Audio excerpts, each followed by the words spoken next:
Well, thank you, Amir. It's a pleasure to be here with you virtually. Let me go back in time a bit. I want to go back to the 26th of February in 2008. And that was the day that a meta-analysis that my colleagues and I did on antidepressant medication was published. I woke up that morning, 26th of February, to find that our study had become the lead front page story in all of the UK major daily newspapers. And then 2 weeks later, two years later, it was the subject of a 5-page cover story in Newsweek. And then 2 years after that, on 60 Minutes, there was the following.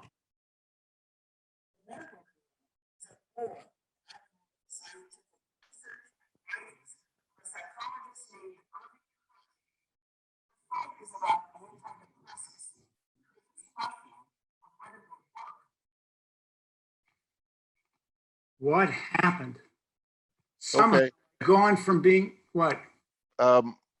Since I know how to get that, I Yeah. know how to get that clip, I'll play it. I'll go to the file and I'll plant it in and I'll put it there. Just continue as if it played. As if what it did play. That's the way it was supposed to be. Okay. Yeah. So I'm going to just go backtrack a little bit and say, what happened?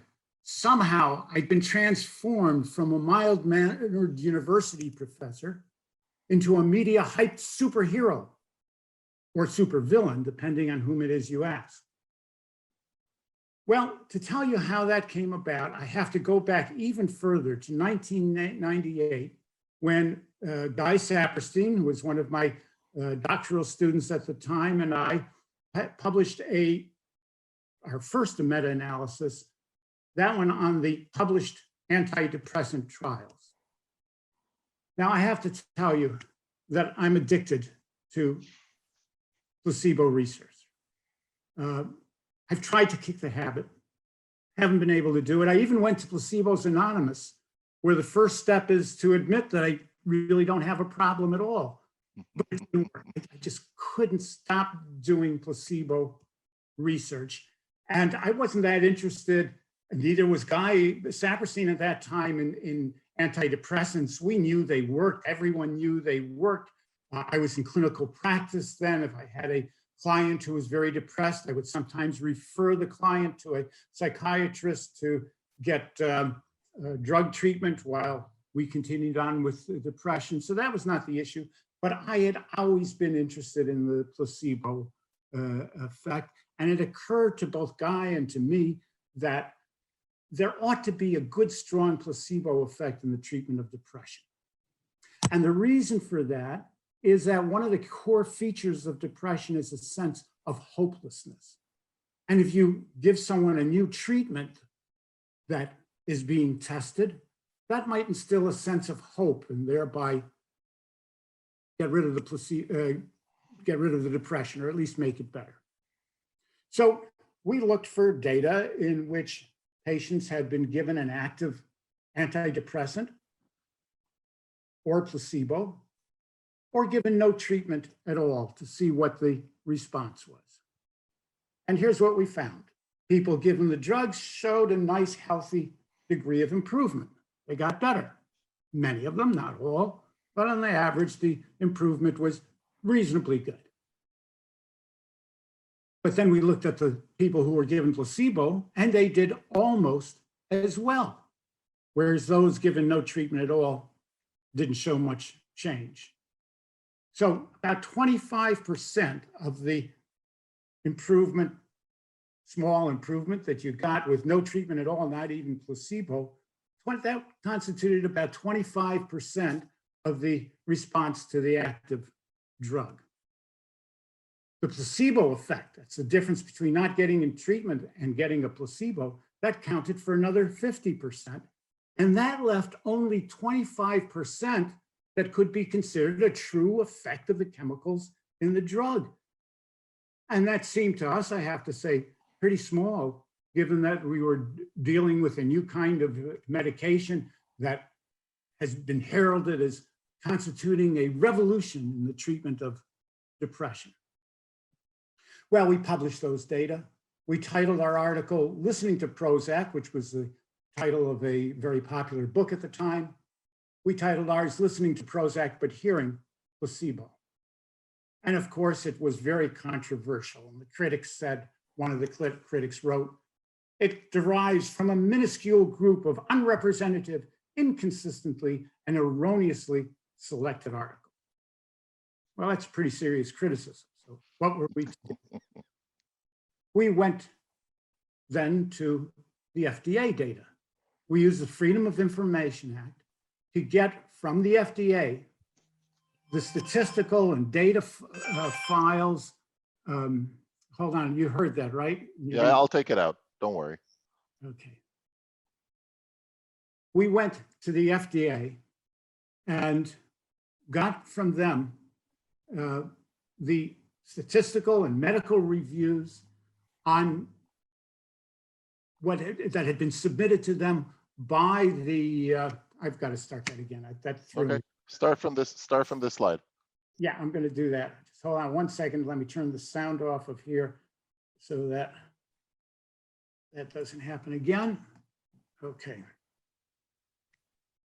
So we used the Freedom of Information Act, and we obtained from the FDA information on all of the studies, all of the clinical trials ever sent to them in the process of getting approval for what at that time were the 6 most widely prescribed antidepressant drugs. And we analyzed those data. Now, the FDA data are particularly important for a number of reasons. One reason is that it's the basis for drug approval. It's what the FDA uses to decide whether a new drug should be approved or not.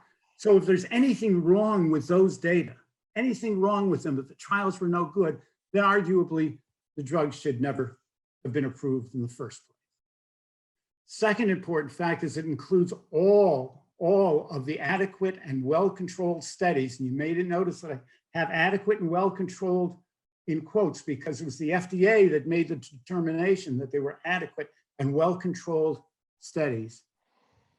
And that's important because, as we found out later while doing this work, almost half, 40% of the trials that were conducted by the drug companies for the process of getting approval of their medications for antidepressants, 40% of them, while they were sent to the FDA, were never published. Why weren't they published? Well, if you looked at published trials, 3 out of 4 of them show statistically significant benefits for drug versus placebo. If you look at the unpublished trials, that sinks to 12%. No wonder they didn't want to publish them. Well, now we have the data from the FDA that includes all of the trials, the published trials and the unpublished trials. And we see that the response to the drug, 10 points on the most widely used depression scale, the Hamilton Depression Inventory, not bad. Placebo, oh, almost as large. In this case, with this more complete data set, we now find that more than 80% of the response to the drug was also observed among people who were given placebo. That's statistically significant, I should point out, that difference between drug and placebo of less than 2 points on a 53-point scale, a scale that ranges and scores from 0 to 53 points. That's statistically significant, but the question is it clinically meaningful? And to make sense of that question, I have to explore with you a bit the difference between statistical significance and clinical significance.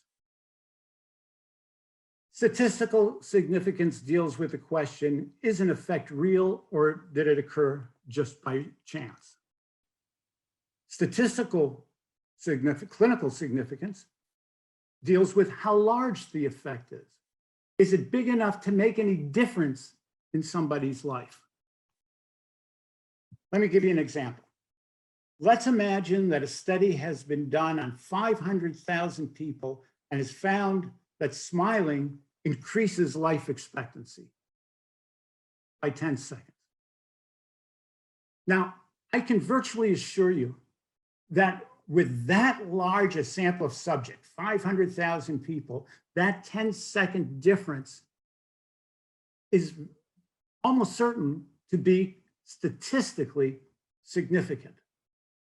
I'll let you decide whether it has any clinical meaning at all.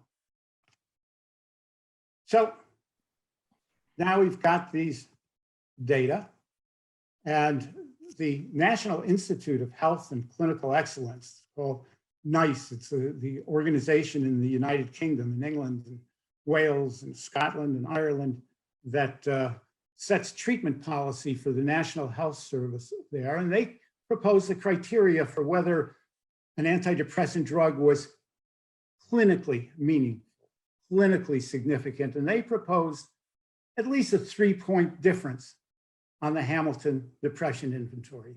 And you'll notice it doesn't even come close. So we published those data.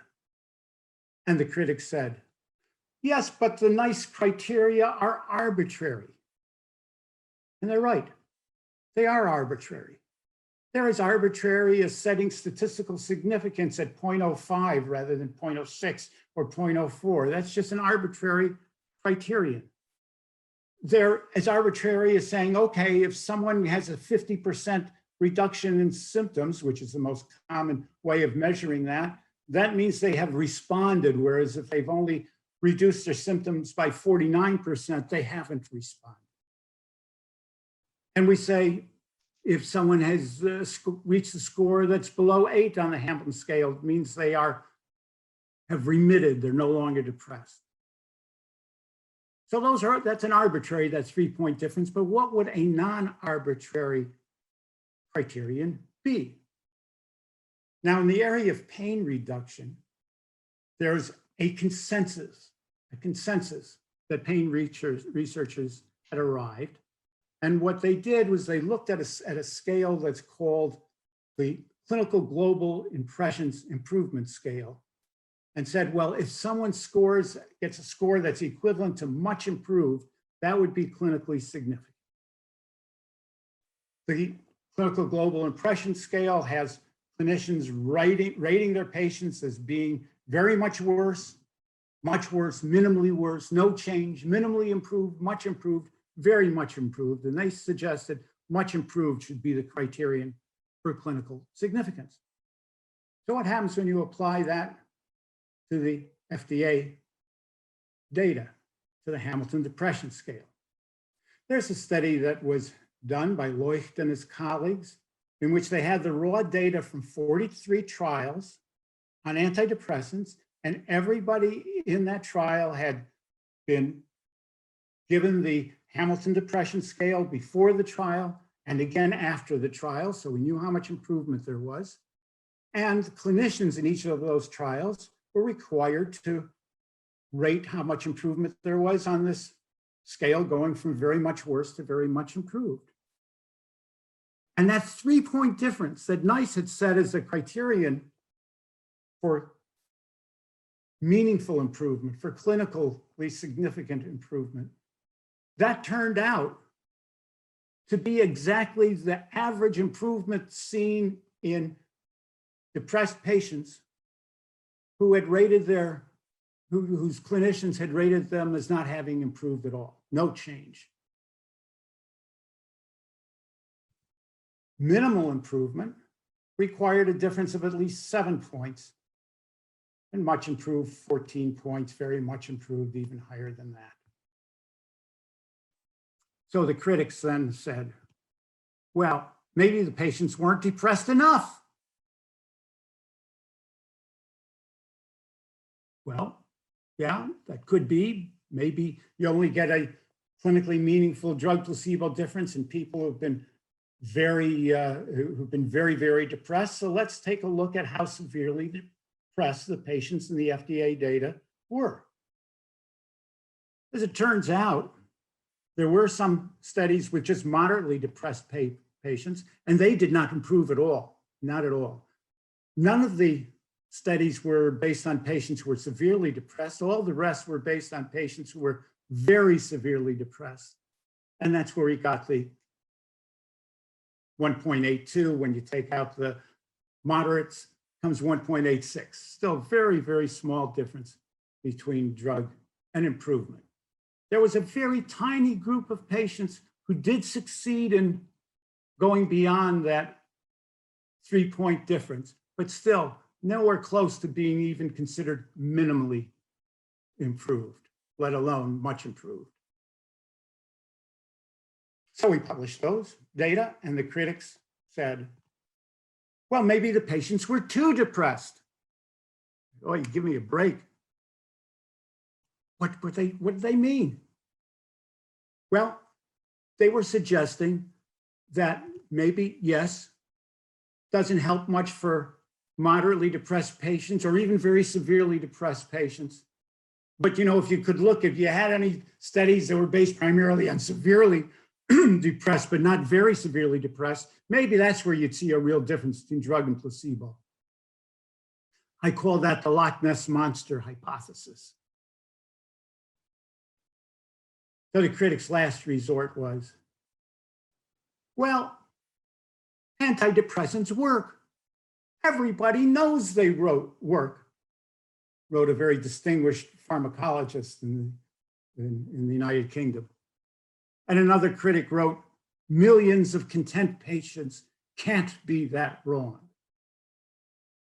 Well, I have to tell you, the history of medicine is replete with treatments that have worked for millions of patients for this condition or another condition. Some of the treatments that doctors used to rely on through the centuries include bloodletting, lizard blood, crocodile dung, et cetera, et cetera, et cetera. And that's why we don't use anecdotal data like this. Oh, I used it and someone got better, in making decision about new medications. Instead, we use clinical trials. And with the clinical trials, everyone gets the same results. There's no argument about the difference between drug and placebo being small. Here's a list of a number of different meta-analyses that have been done on different data sets. And we start with ours, and you'll see that's the 1.8 difference between drug and placebo. And here are the others. And I'd like you to pay special attention to this last one on the list. This is a study that was done in-house at the FDA on all of the antidepressants ever approved by them up through 2016. Patient level data. They had data, each patient, not just the average for each study, on more than 73,000 patients. And what you'll notice is they got a drug response of 10.1 points, placebo response of 8.3 points, making a difference of 1.8 points.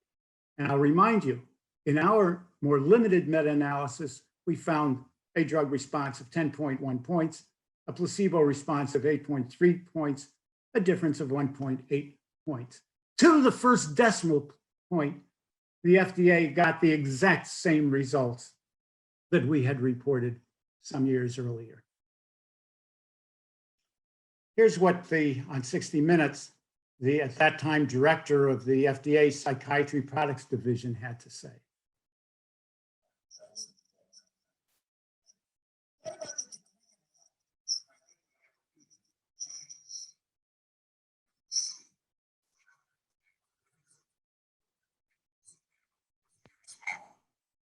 It's rather small. I love the look on Leslie Stahl's face when she hears him say those words. We all agree the difference in improvement between drug and placebo is rather small. It's so small that to not see it, you have to bury your head in the sand like an ostrich or a drug company sales representative. And it doesn't matter which antidepressant you take.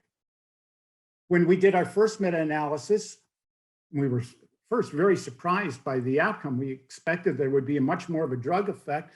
We figured, what have we done wrong? So we went back to our data and we classified the drugs and basis of what kind of drug they were. And some were SSRIs, most common antidepressants, is selective serotonin reuptake inhibitors, and some were NDRIs and noradrenaline reuptake inhibitors, and some were tests of tricyclic medications.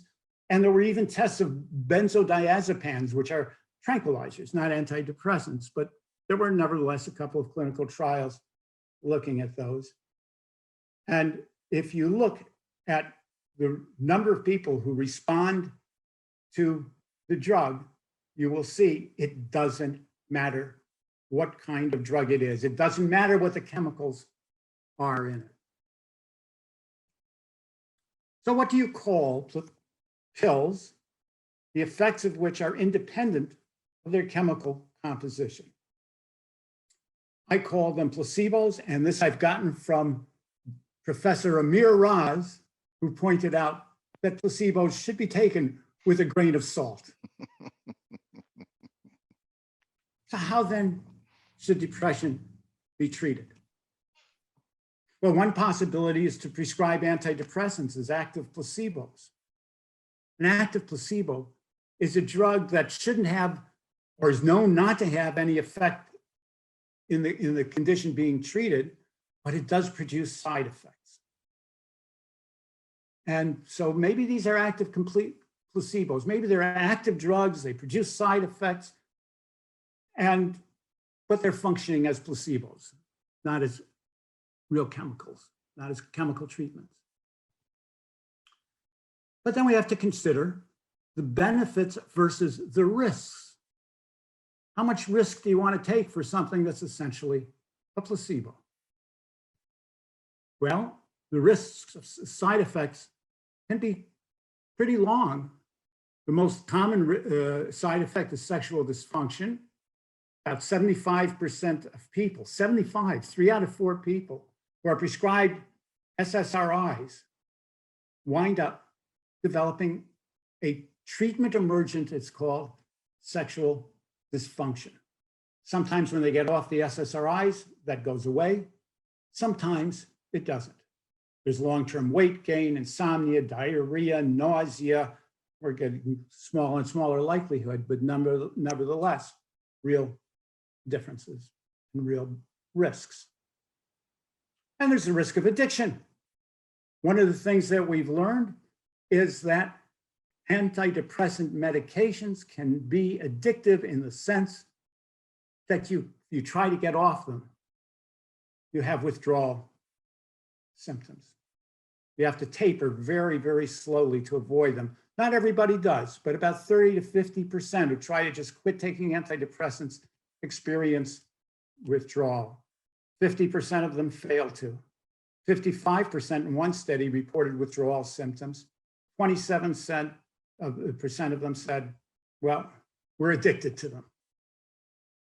And then there's a problem of suicidality, which has led to a warning label that's now put on all of these antidepressants, saying that adolescents and young adults taking antidepressants have an increased risk of suicidal thinking. And it's not just children, adolescents, and young adults, it's adults in general as well. Here's a fairly recent study looking at suicides and suicide attempts on antidepressants and on placebos. Antidepressants tripled the risk of suicide. These are adult data only, not the children. And quadrupled, more than doubled, rather, the risk of suicide attempts. Well, fortunately, there are other treatments for depression. Here's a study, series of studies actually, in which the outcome, the benefit of treatment across different conditions were assessed. How much reduction in people's symptoms were there? And you've already seen, you get a nice reduction in antidepressants, almost the same in placebo. You want to at least do as well as placebo. If you're not given anything, you're just put on a waiting list, you don't improve. So that won't work. Standard care, which is exactly what the doctor would do if the person was not in a clinical trial. And that's sometimes used as a control condition. The doctor can prescribe or do whatever he or she thinks is warranted. That gives you about the same response as you do with placebo. Psychotherapy is as good as the antidepressant. Psychotherapy and antidepressant combined, not much better. Exercise works. Acupuncture works. Omega-3 works. Homeopathy works. Tai Chi, Qigong, and yoga work. All of these treatments have benefits. All the ones from psychotherapy on down on the line on that list have benefits that are comparable to those of active antidepressant medication. Those are the short-term results. What about in the long run? Long-term outcomes. Well, here's one of many studies. This one's a meta-analysis looking at a number of different studies, looking at the long-term outcomes. What happens if you measure not just, most of these antidepressant trials, they're 4 to 8 weeks in length. What happens if you go back a year later or 2 years later, or you have a longer trial like that? What do you get? Whereas the short-term studies show almost identical benefits from drug or placebo, the long-term data shows that cognitive behavioral therapy does significantly better than antidepressant drugs. Now, what I should tell you about this data, these are data where you get the drug, you get the psychotherapy, you stop both of them, you measure how much improvement, you stop giving both, and then a year or 2 years later, you follow up again. And you see those who got the 15, 20 weeks of cognitive behavior therapy, they're still doing a lot better than those who got the placebo. What about people who just continue on antidepressants? Same basic findings. People who have had 10, 15, 20 weeks of cognitive behavioral psychotherapy, long-term afterwards, do better than people who are just kept on antidepressants for all that time. That raises the question, does cognitive behavioral therapy protect against relapse? That's what the data looks like. If you don't have the therapy, you tend to relapse. You get to become depressed again. Maybe the psychotherapy is somehow inoculating you against relapse. Here's a study that suggests something different. And this was a study which was done with 3 groups of patients, all of them clinically depressed. Some of them were given an SSRI, the most common antidepressant. Some were put on an exercise program. And some were given both the SSRI and the exercise program. Within 4 months, you got very good remission rates for all 3 groups, more than 60%, whether they're on drug, placebo, or exercise rather, or the 2 combined, we're doing better. But what happened 10 months later when we're looking at how many people got depressed again who had done well on the active treatment? In the SSRI group, almost 40% of them had relapsed by 10 months. They were depressed again. In the exercise group, only 8% had relapsed. And what about those who got both the exercise and the SSRI? Relapse rate is back up again. Adding an SSRI to an exercise program quadrupled the risk of relapsing and becoming depressed again. So it's not that psychotherapy inoculates you against relapse. What seems to be the case is that SSRIs in particular produce relapse. You're more likely to become depressed again if you've been treated by an SSRI than if you've been treated in any other means without an SSRI. Well, maybe then we should prescribe placebo. After all, it's almost as effective as active drugs, and I don't know of many side effects to them. Of course, there's a problem. The problem is, imagine telling a patient, I'm going to give you a placebo. And this patient says, but if I know it's a placebo, will it still work? Common wisdom is that in order for a placebo to be effective, you have to think you're taking, or at least might be getting, the real drug. Fortunately, we don't have to prescribe placebos because, as you saw, there are many other treatments that work just as well as antidepressants that are active treatments and seem to have better long-term results than antidepressants do. And I have to say, I wish we could prescribe placebos. I got to confess that I love placebos. You remember, I even got addicted to placebo research. I've been doing now for, I don't think I should tell you how many years, and you'll know how old I am, which is pretty darn old. And then I started thinking, I remember once I woke up one morning and I was living in the UK then, and I opened up my favorite British newspaper. It's called that's a typo. It should say The Independent. It's called The Independent. And I read that placebos had been approved by the FDA in doses ranging from 1 to 40,000 milligrams. That was my dream. And I thought about that in the morning, big smile on my face. And then I thought, if the FDA approves placebos, then we can advertise them. Just like they advertise drugs on TV. They do here and they do in New Zealand. Most other countries in the world prohibit it. But you've probably seen, I remember one advertisement, there's a young woman who's dancing through a field of flowers, wildflowers, clover, whatever it is. And the voiceover says, I used to be depressed. So what would a placebo advertisement look like, I wondered. And I thought maybe it would look something like this.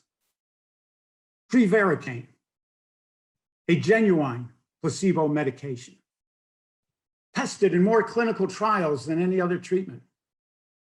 So powerful, it's the standard by which all other medical medications are judged. So effective, it can be used in the treatment of thousands of ailments, and safe enough to be given to infants, the elderly, and pregnant women. Remember, if it's a placebo, you can believe in it. And that's my talk on antidepressants.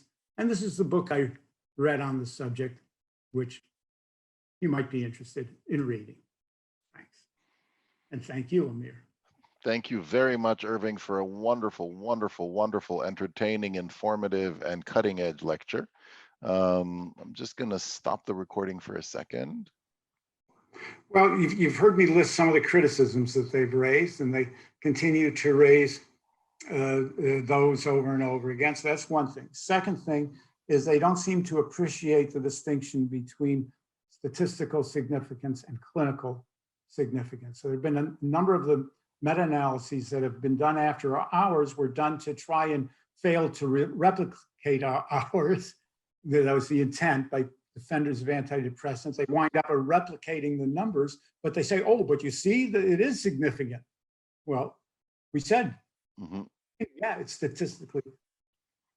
Is there other, or are there other examples in medicine where this is prevalent, like where you can actually demonstrate that there is a difference between statistical significance and clinical significance? I mean, I'd like to think that if something is clinically significant, it's also statistically significant. We can't, strip it that way.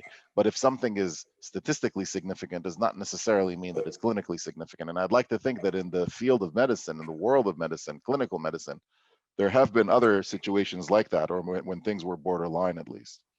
So I'll tell you one, and that's aspirin. as a preventive for heart attacks, Mhm. as primary prevention for heart attacks. And they used to recommend, I remember my doctor telling me to get on this low dose aspirin and all of that. Yeah, baby aspirin. Yeah, there is a statistically significant benefit over placebo. You know what the number needed to treat is to prevent one heart attack? I have no idea. Around 200. So you have to be giving the aspirin to 200 people for one person to not have a non-fatal heart attack that they would have had if they'd been on the drug, according to the. I think that most people, I think that most lay people at least don't quite understand number needed to treat. I don't Right, think that they they don't. understand. And I avoid using it in things like depression. So, you know, for heart attacks, death, marriage, divorce, birth, they're great statistics, but they require you to have dichotomous outcomes. Yes, no. Either you die or you didn't die. You either had a heart attack or you didn't have a heart attack. The problem is to use numbers needed to treat for antidepressants, you're measuring on a continuous scale, and then you have to dichotomize, and that's akin to throwing away at least a third of the data. Mhm. Mhm. Yeah, no, I think that again, it's too nuanced for lay people to capture this Yes. particular issue, because But they do get that they do get this. Everyone gets this when you talk about the example of the 500,000 person. oh, it's a great example. study. It's a And great I example. remember from the FDA files seeing some closed door deliberations with the committee, and one of them raised the same issue and gave an example. It wasn't that one. I'd already constructed that one, so I stayed with it. But I can actually quote very similar, almost identical example being given at the FDA. I think that one of the resistances that I meet when I talk about these things, not just to psychiatrists, but in general, is questions such as, if this were true, so I guess the grammatical construction already frames it in the hypothetical because they cannot accept that it's true. So they say, if this were true, if what you're saying were true, how come the policymakers are unaware? Are they not reading research? Are they not evidence-based? How come the people who are in charge of our health and you know running the show, how come they are not aware of it? And I have to say that as a scientist, at some point I stop understanding these things. Like as a scientist, I can do a study, I can publish it, I can talk about it, but I don't know what I need to do in order to get to the policymakers. I don't know what I need to do in order to convince insurance companies to change their ways and so on. Has this been something that's been on your mind? Well, yeah, there's one. I think we're going to be coming one step closer to it with the new FDA analysis. We've been doing further work. They were able to add a few more clinical trials. They've been doing further work on it. They've invited me to be a co-author, so I've been working with them on it, and that's going to be a very powerful publication. And that is a regulatory agency, so it's. Do you envision a situation? Do you envision a situation relatively soon that, I don't know even who is the right person, but that agencies, that regulatory agencies would actually recommend other treatments than antidepressants for depression? Well, why do you see this article that comes out where we make the point that the benefits have to be weighed against the alternatives in terms of safety, and citing the Kahn study, which has that graph that I showed, and that's going to be, I'm the only non-FDA author of the Right. of the study. So And that says something. That says something, at least to me it does. But here's the other part of that, Amir. Change in medicine is often very, very slow. So, there's a surgical procedure, you know about it, the arthroscopic surgery for Of the knee. arthritis of the knee. Now, that first came out 2002, 2000, 2002, 2000, I think it was 2002. I'd have to look up the exact date, but very early in 2000, so more than 15 years ago. And last year, the British Medical Journal looked at what had happened since then to the rate of performing that surgery, which has no benefit beyond the placebo effect, and in fact has significantly worse outcomes than placebo surgery for both walking and climbing chairs for the first a year. So they looked at where all the countries they could find data, and what happened is that the rate of doing that surgery has increased rather than decreased. Wow. In the last 15 years, despite the study being replicated independently, showing the same basic results, they've just not only continued doing it, they've increased doing it. And the British Medical Journal issued a clinical guidance saying this surgery should not be done on hardly anyone with degenerative knee disease. How do you explain it? People are conservative and they're used to doing something. And the physician who's active treating patients doesn't have a lot of time to keep up with every bit of the literature. And yeah, but this already goes against the medical oath of you shall do no harm. Yeah, but they are not aware that they're doing harm. They're not keeping up well enough with the literature, and they've got good reason for that, because it's almost impossible to do that, especially if you're a GP with a practice where you're seeing people with many, many different conditions. And then if you are someone whose life work is based on a particular kind of treatment, you're naturally going to be very resistant. It's going to be hard for you to hear those data, to see those data, to process them. And so you find anything you can, and that's nothing bad on your, this is normal human behavior. Yeah. You're normal human cognition and needs, and it affects your judgment, and that's natural and normal. And that's one of the things that led to Kuhn's book, The Structure of Scientific Revolution. And he made the point that there's a paradigm shift. The paradigm shift does not come about by convincing those who've been operating within the old paradigm for years and years. They have to die out before you get the paradigm shift. That's really interesting. So I have to wait for all these people to go away. Is that what you're telling me? Some of these changes will take place as younger people coming into the field become aware of these data. And then little by little, the field starts changing. Yeah, I mean, there's something a bit discouraging about that, because it means that, all the work that we're doing now, we're probably going to see the results of very, very late. Yeah, but at least we'll see the results. So, if we're doing things the way we used to do things in medicine, we still be doing bloodletting. That's right. That's right. In terms of your impact, when you go and you speak and you give lectures, and I'm sure that sometimes you give lectures to graduate students and sometimes to medical students, not just to, lay people and so on.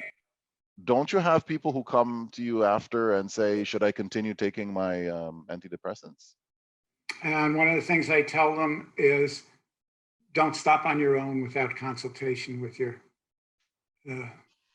care provider, I do that for protection. The editors of the book insisted that I do that. So I do that. And then also getting off of antidepressants can be quite difficult, and you may need help doing it. I can't tell you how many times I've gotten emails or letters from people who have been persuaded by this information, who want to get off of their antidepressants, and have asked if I could refer them to a psychiatrist who would help them get off. No, that's remarkable. I mean, I have to tell you, as somebody who's been embedded in psychiatry departments most of my adult life, as an academic, as a scholar, most of the patients who come to a psychiatry department, most of the psychiatric patients who come to a psychiatry department, the resident that they see, the attending that they see, the psychiatrist whom they see, the first decision that the psychiatrist makes usually is, should I give them an antidepressant? Should I give them an antipsychotic? I mean, this is basically the first, like, if you look at the flow chart of what's happening, Yeah. that's the first thing that happens. They come, they present their symptoms, they talk about, whatever brought them there and so on.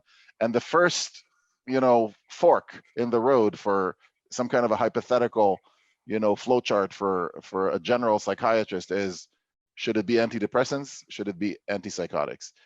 Your work is so significant in the statistical sense of the word, because you're basically saying that a whole 50% of psychiatry, a backbone drug of psychiatry, something that we consider to be so, I would say, elementary in modern psychiatry, is on par clinically with placebo for mild to moderate depression. This is not a joke. This is No, not, it's not a joke. this is not a whisper in the woods. Yeah. I mean, this is a big scream in the middle of Times Square where everybody needs to hear it. And somehow, I feel that very few people are taking it seriously. And the people who are supposed to take it seriously, maybe the FDA, maybe other people, I have a feeling that even those people, when they understand it, and they do understand it because there are a lot of smart people out there, and you speak to them in a language that they understand number needed to treat, they understand statistics, they understand, significance, statistical significance. They also understand experimental design, they understand caveats, they understand these things, but somehow they're not broadcasting this out. It's almost like a black hole. I have to tell you, there's one thing I'm reminded of. And you already know this story, actually, but there's a colleague of mine who was a postdoc at a medical school in a psychiatry department. And when they found out that he was consulting with me about research, they were not very happy at all. I won't disclose the name of that person, but I think you know who it is. Yeah. Well, the next phase of these kind of questions is, do you think, I mean, you did all these studies with antidepressants specifically for depression. You looked at antidepressants in the context of depression, in the context of mild to moderate depression, in the context of specific, scales such as the Hamilton scale and so on. Is it likely, is it possible that antidepressants are actually quite useful in other things? We don't really know. They could be. I mean, we just don't know. We're not, saying that they're not helpful for other things. You're basically saying that for this particular purpose, they function on par clinically with placebos. I can extend that a little bit, because I used to get a very similar question. And the question was, well, antidepressants are also used to treat anxiety disorders. Maybe they're effective for anxiety disorders? And I would always say, in response to that question being raised at talks that I gave, it was, well, that's possible because but I can't really address that question because I haven't looked at the actual data. And I don't want to say anything without having done the kind of analysis that we did on the antidepressants. And a graduate student at one of the universities where I was giving that talk, a doctoral student, said, well, gee, I'd like to do a study like that.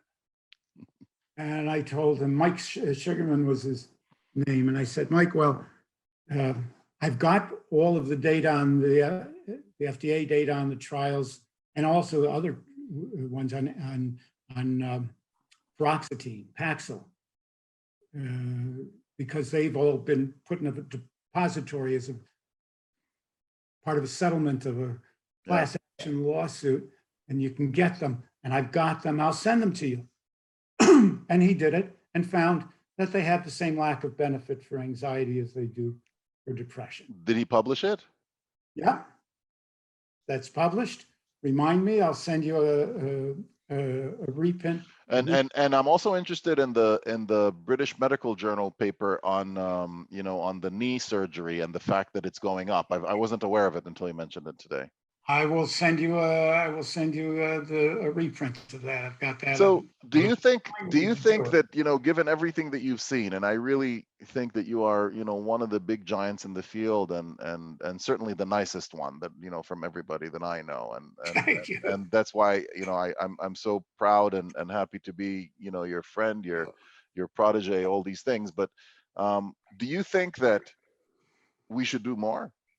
Do you think that as scientists, do you think that as people who have access to this information, we need to do more? Do you think it's our responsibility, our ethical responsibility, our moral responsibility to write op-ed pieces in newspapers, to write books, to educate medical students, to go and demonstrate, to protest, to, I mean, do you think that we're doing enough? We're doing everything that we're supposed to do? Do you think that there's an ethical issue here?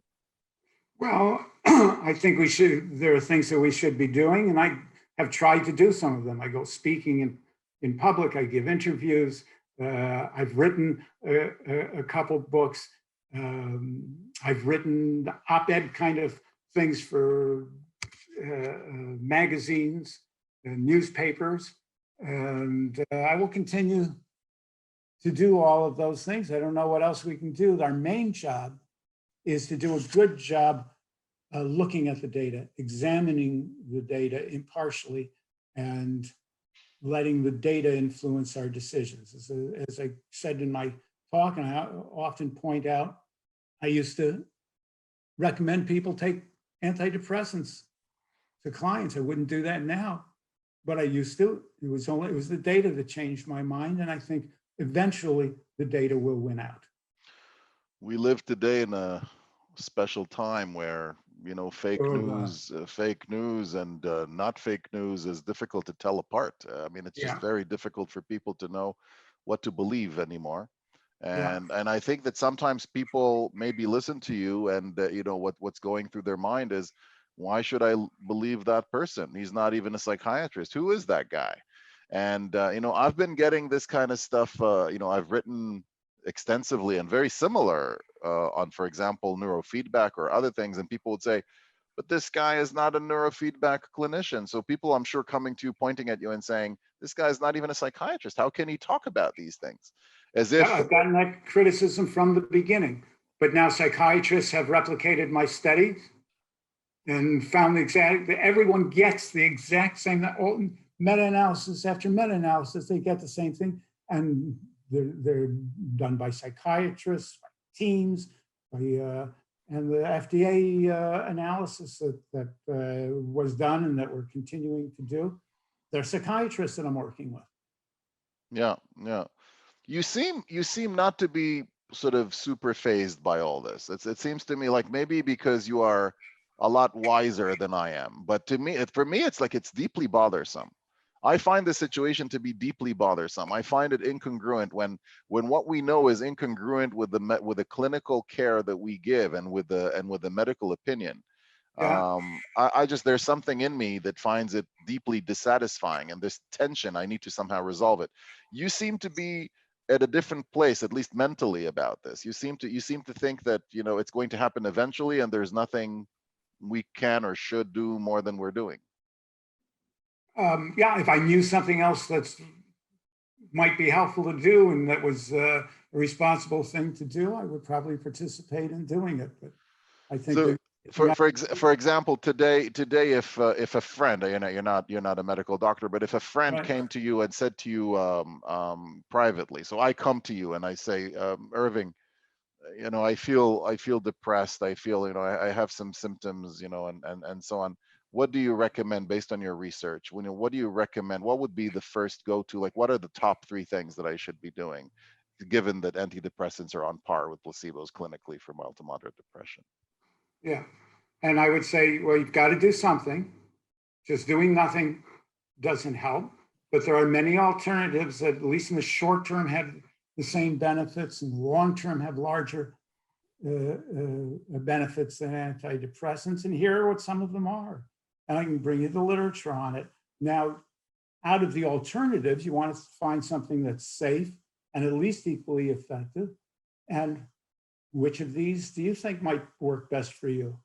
One of the things that I do believe in, and I remember some old research back from the 1970s on the effects of patient choice, letting a patient decide what kind of treatment, letting a person decide what kind of treatment they're going to get, and giving them their choice. And that in and of itself tends to improve outcomes, at least for some things. Mm-hmm. How about blinding? You haven't spoken too much about blinding. What happens when people break the blind? What happens when people break the blind in a single blind, in a double blind, in a triple blind? Do you want to talk a little bit about that? You have some good insights there, and you've shared them, with me more than once. Right.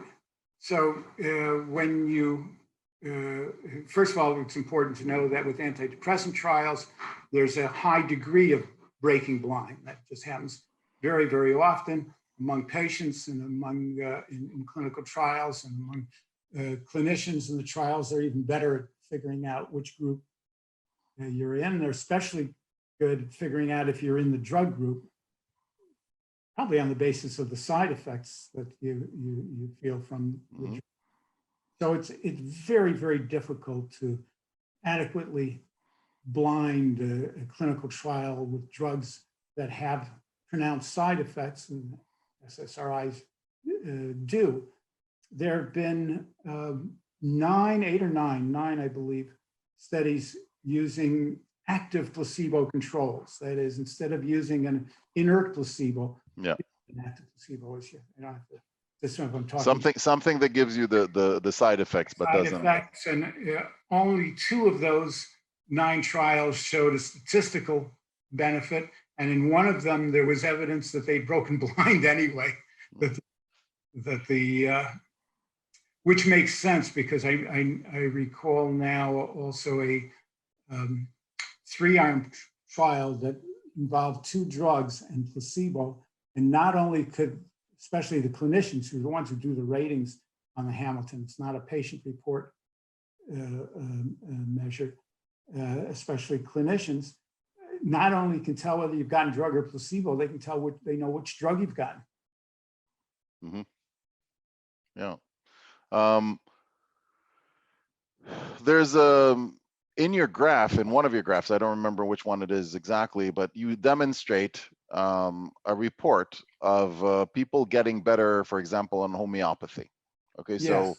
so people are getting much better on homeopathy when it comes to, for example, considering antidepressants.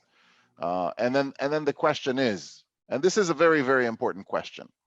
Most scientists will tell you homeopathy goes against the fabric of physics and chemistry. It does not, most homeopathic medications don't even have a single molecule of whatever you're doing. It's all, the whole thing.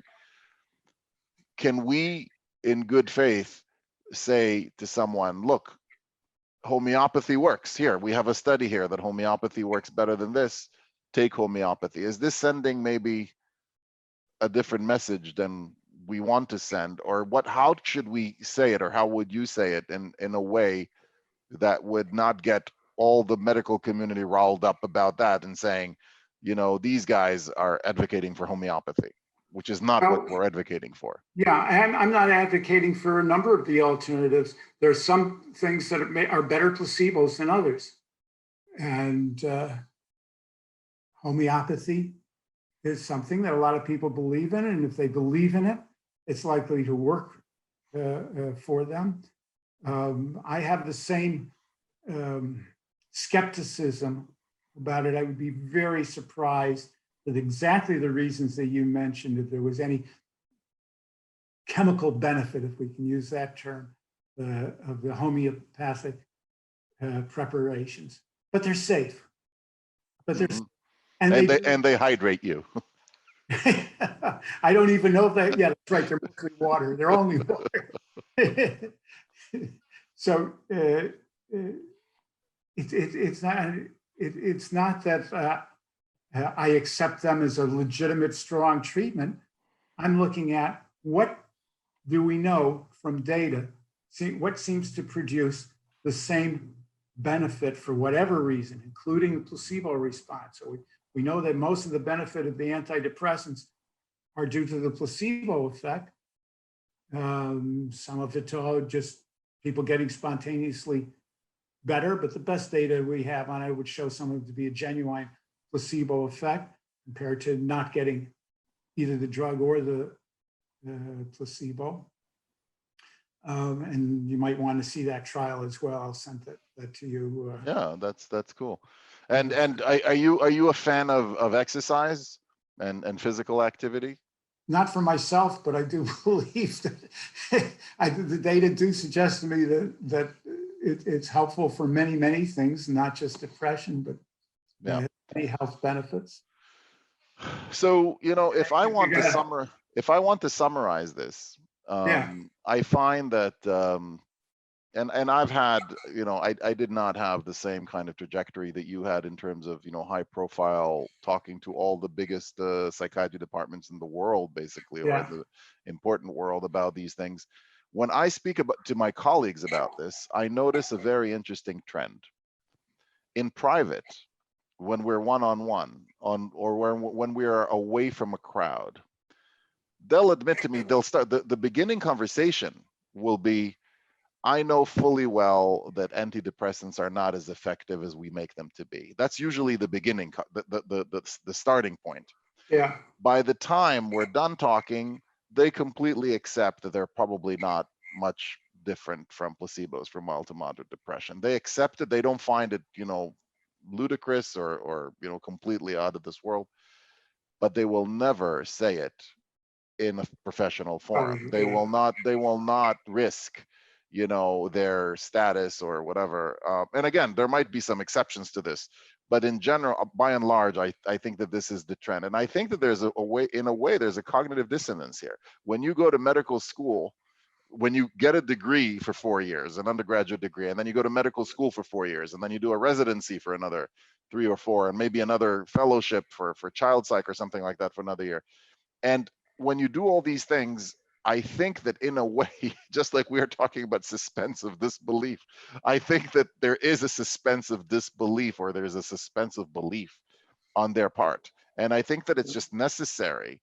You cannot say to yourself, I'm giving placebos. It's just very difficult for them with all the training, with all the investment that they've done in their lives to do that. Do you think that that's a factor?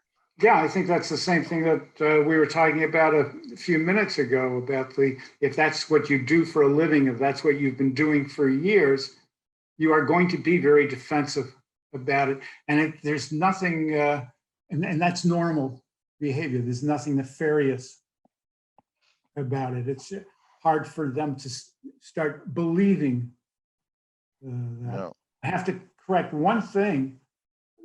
With mild to moderate depression, there's somewhat less of a benefit than in severe depression. But even in very severe depression, the most severe you can imagine, the benefits tend to be small. When you started out, it's not when you started out. When I started out, and I reached out to you and we started talking about these things. You were talking to me about an 80%, 80% of the effect was due to placebo. What's the number? What's the number today when you've looked at more studies and you've had more freedom of information inquiries and so on? What's the number today? Yeah, it seems to be about the same. So basically, this is a stable finding. This is not something. Meta-analysis after meta-analysis, including the current one in-house at the FDA, everybody gets virtually the same result. In terms of effect size, it's about 0.3, which is a small effect. It's somewhat, not largely, but somewhat related to the drug placebo difference to initial severity of depression. That's not a gigantic effect, but it is there. Some people find it and some don't, and that seems to be largely whether it crosses significance or not doesn't have a large. It depends on how many people you run also, but then the next question is related to that is, and you know, it's difficult for me to even go there because I just don't understand it, you know, myself. But for example, you had one of your earliest students with Guy Sepperstein, and he's a Yeah, clinical psychologist. He's a practicing clinical psychologist. yeah. I'd like to know, as a clinical psychologist who knows these things, what does he think about psychiatrists? I I don't mean, know. he's I haven't talked to him in years. I have to speak. You know, I think that most clinical psychologists just don't know it. They just don't know these things. So it's one thing. But if you are a clinical psychologist and you know it, what do you say to a patient who's on antidepressants and, for example, is confiding in you that they have, you know, reduction in sexual libido, or that they have, you know, dry mouth, or they have, you know, GI, you know, discomfort and so on? Right. I mean, this is really a place where, you know, you have to make a decision whether you're going to talk about what you really believe in, and say, look, I really think that, you know, these antidepressants are, they're it's not the way to go. And the question is, you know, then you're going to get people on the other side all riled up and you know, coming at you and saying, you're not a medical doctor, how can you say these things, you know, who are you to make these kind of statements and so on. I think it's a very slippery slope.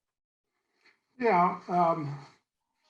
What I say to people, whether they're friends, family, or whatever, and I've said this and I say it in public as well, if you're on an antidepressant, if you're not bothered by the side effects and you're finding it to be helpful, then I would not encourage you to try to get off of them if they're working for you and they're not bothering you. If you've never been on an antidepressant, I would urge you to try every other empirically validated treatment. And if you're going to do antidepressants at all, it should be a last resort. Try things that are safer and less dangerous. I think ethically, one of the things that I think would be important for physicians to do, and it's not just psychiatrists, because antidepressants get prescribed a lot by general practitioners and people in other specialties, is to get fully informed consent. That is, before you prescribe a medication, you should let people know what are the risks, which means you need to know what the risks are, keep on top of that, and what are the alternatives? Are there alternatives that are less risky? And that's the same thing that I would say I would not do what I used to do, which is have a client in psychotherapy and see that the depression is very strong. And again, I used to do this. I would sometimes refer them. The psychiatric colleagues continue to work with them in psychotherapy, let the psychiatric colleague prescribe the medication. But that was before I knew what I now know, having collected some of the data, analyzed some of the data, examined the data. And now I would say, look, I wouldn't recommend that. There are some other things you can do in addition to working in psychotherapy, and you can do them in addition to that, not as necessarily as a replacement, and go through what we know about it, honestly, openly, and then let the patient decide. Client. Do you think, I mean, it's a rhetorical question, but maybe not. I mean, do you think that with the current pandemic and with everything that's going on, we're likely to see an even bigger surge of using antidepressants just because so many more people are anxious and depressed and feeling, you know, isolated, and all these other psychiatric conditions that often boil down to taking antidepressants? Yeah, I'm virtually certain that is what's happening now. I know that the rate of diagnosis of depression and anxiety has increased. And now comes the bomb, and you know, I'm just telling you because I want you to say yes to this. So I'm not telling you what to say, but I want you to say yes. Yes. Do you not think, that's it. Do you not think that it would make sense for us, for example, to write an op-ed piece for the New York Times, talking about what's happening, talking about the fact that, with the pandemic, with everything that's going on, it's likely that, there's going to be a huge surge in psychiatric, diagnoses, and particularly those related to depression, anxiety, and so on. And that, we think that the way to go about this is not necessarily via antidepressants because of the following information and the following data that, research has come to, bear. And then I think, maybe I'm wrong, but I think that an op-ed piece like that, for the same reason that I'm choosing to write a trade book like you did, is something that, in my opinion, going to, resonate far and wide, a lot more than, for example, a paper in Science or Nature or JAMA. Yeah, no, I agree that it's a good idea. The only hesitation that I have from co-authoring that right now is I would like to see the FDA paper get done and get out. And when is that coming out? Well, so right now we're at tail end of having a draft that's ready to submit. Then it has to be submitted. Then what goes like that. Yeah. But you agree it's a good idea, right? I mean, you agree But that I think something it's a like good that. idea. If you decide to do it, I would encourage you to do it. If you want, you can quote me. You can interview. I want to do it. I want to do it under your auspices. I want to do it when you bless the writing and when you make sure that I don't say anything that is I will be happy incorrect. to do that. I will be happy to read drafts, comment on it. I just think politically it would be better for me not to be a official co-author until this is out. So I don't want to do anything that risks, because I think in the long run, that's going to have an impact that I don't want to screw up in any way. Right. Great. Well, Irving, it's such a pleasure. It's such a pleasure to benefit from your lecture. I've heard this lecture, in my opinion, or variations thereof, 25 times. like maybe not 25, but many, many times. And every time I find it entertaining and informative, and you always add to it, and there's another slide, there's another animation, there's another little, gadget there that I didn't, maybe it was there and I didn't notice it. I'm not sure. Yeah, actually, I pared it down for this to go over your class time. But it is so beautiful, and Thank you. I just wish that more people will heed what you're saying. Heed, not just listen, but heed. Yeah. And I think that most people we're lucky if they listen and then they go and they talk about it. I feel that it just goes above people's heads, and it really bothers me very much, especially given the numbers of people who are on antidepressant medications, certainly in the United States. Okay, so this has been beautiful. Thank you once again. Please send me the slides, because I'd like to make them available to the students who are listening to your talk. Just again, send me a reminder. Sure. Tomorrow morning, I will send you a bunch of stuff. Sounds good. And thank you so much, Irving. You might get some follow-up with me on the op-ed piece for the New York Times. That I promise you. Yes, certainly. Be happy to help out in any way I can. Okay, sounds good. Thank you, Irving, so much. Say hello to everyone. Take care. Take care. Bye-bye. Shana Tova. Bye-bye.